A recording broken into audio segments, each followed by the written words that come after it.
Very, very nice. Now, I'm up in Sydney, but down in the Richard Marsland studios in Melbourne, we have the newsbreaker extraordinaire, Damien Barrett. Hello, Damo. Good afternoon, JB. Very nice to see you. Big Chiefs wandered in. Nice of you to carve out a bit of your Wednesday afternoon, Chieftain. Always a pleasure, Jim. And Bill, of course, been here for the last hour and a half and completely dominated. Damo, might start with you, and you're going to need to do some driving here down in the studio. The Adelaide coaching situation, we've just been over there for the last 24 hours. It's consuming the city of churches. What's the latest? Oh, the latest is, as we know, that the Adelaide Crows are going to go after the biggest name they can get. And the reason that's a big issue for us right now is because of the man sitting in the Triple M studio here, Jason Dunstall, who supposedly controls what goes on at Hawthorn. And JB, I mean, we're used to Jason giving us absolutely nothing when it comes to Hawthorn matters on Triple M, and I think we'll get that at the moment. But fair enough. Let's just address this in all seriousness before we throw to him.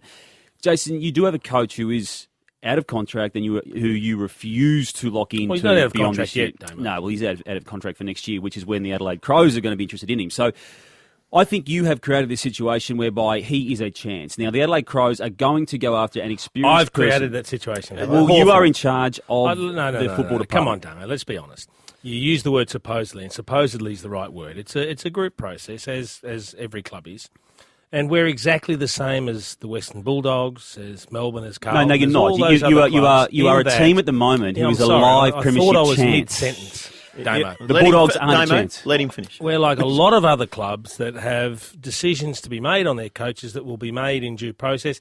And just because one club makes a change doesn't mean you dump your due process, Damo.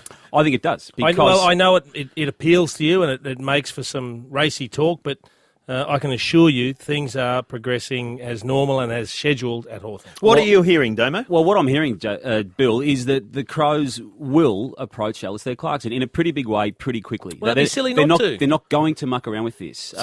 They will make approaches to Mick Moldhouse, to Paul Roos. Now, they'll get no's on both of those people. The next one along, and this is the order they're going to do it in, is Alistair Clarkson. And unfortunately for you, Jason, he cannot say no like Mick Moldhouse and Paul Roos can say no. Why? Because he doesn't know if he's wanted by his own club. The club at which he's got a live premiership chance hanging over their head as we speak. What do you say to him? I think they're doing the right thing, Adelaide. If they're the names they're approaching, well then that's all you can do is you go after the best. And we take that as a compliment if they chase Alistair Clarkson. Take it as fact, Bill and JB, Yes. if Jason was in charge of this thing totally, if he had autonomy on how this was going to be run, he would have been signed up, I reckon, about 6 to 8 weeks ago. But because he's got a president who feels the need to stick to a game plan that he trumpeted publicly at the start of the year, to not deal with this until the end of the year, Hawthorn Footy Club right now has just got itself into a dangerous little bit of territory here with Adelaide Crows coming for their coach. All right, that is fact. Well, Is it fact, Chief? What do you say to that? Jim, where did you just throw your little two bobs worth I just in? want to know. Well, you can't. Damo can't. That's a heavy accusation. What do you say in response to that? Well, it's not an accusation. It's an opinion from Damo, and that's fine. Look, we think the season's going pretty well. And the last thing we want to do is have these sort of distractions bob up. So whilst everyone else is talking about it, Jim, we're not. And Alistair's comfortable with that, and we're comfortable with that. And I would hope that things pan out the way that nobody wants to go anywhere, and nobody wants anyone to go anywhere, so all things will sort themselves out, I'm sure. There would be no distraction if he was locked away. There'd be zero distraction whatsoever. If he felt some love. If he was told, you are wanted for next year. I think Alistair feels my love. But does he? I think he does. So you talk to him. You are a stronger supporter, Chief. There's no doubt. I have been a strong supporter of his, absolutely. So Alistair knows where I sit in my support for him. And well, you just admitted there that you want him to stay.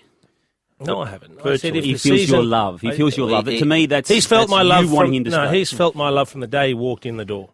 Absolutely, and unequivocally. I want to ask Chief a question. What's that, Jim? I get the feeling that you're a little flat, Chief. And I've known you for a long time, and I know when you're ebullient, up and about, feeling fresh. I just look at you from down the line here in Sydney, and I just get the feeling you're a little flat. It's rare that I give you a compliment, Jim, but you are perceptive. I do come in with a heavy heart today.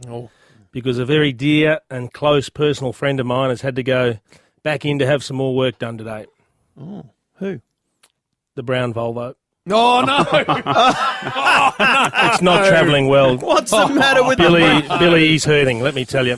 I went into the beautiful people at Ultratune in East Hawthorn. And there he was. He was, up on the big hydraulic lift, and the bonnet was open, and the doors were open, and I could feel the pain. He's hurting. I don't know how long he's going to be with us. Oh, You don't drive it fast enough to have any problems. I've been in that car a few times, and you're very conservative. It's a magnificent machine. It is magnificent, and it won't go down without a fight. And I won't let it go down. You didn't get it beyond 50 kicks that year you drove me everywhere. And that poor bloody car, the suspensions had to carry your frame around. That'll be it. The 4-pot that you've got under the bonnet. Over many years we've bonded, Jim, and it hurts when you see a really close friend in pain, let me tell you. Get out of it, Chief, and move yourself onto something more powerful refuse. and more in keeping with a man of your standing. I refuse. And JB, congratulations too on being the second best commentator in the eyes of the public in the all-important Herald Sun Channel 7 survey. Oh, I did not know that. Oh, of course you didn't. Oh, I'm in on, Sydney. come on. I'm not in Melbourne. Well, You sent it down in an all-bulletin point email to everybody Remove here. the false modesty, JB. Bring it up. Just say well done. Bring it up everywhere else. A lot, No, please. congratulations, Jim. Very, very good. Nice of you to say that.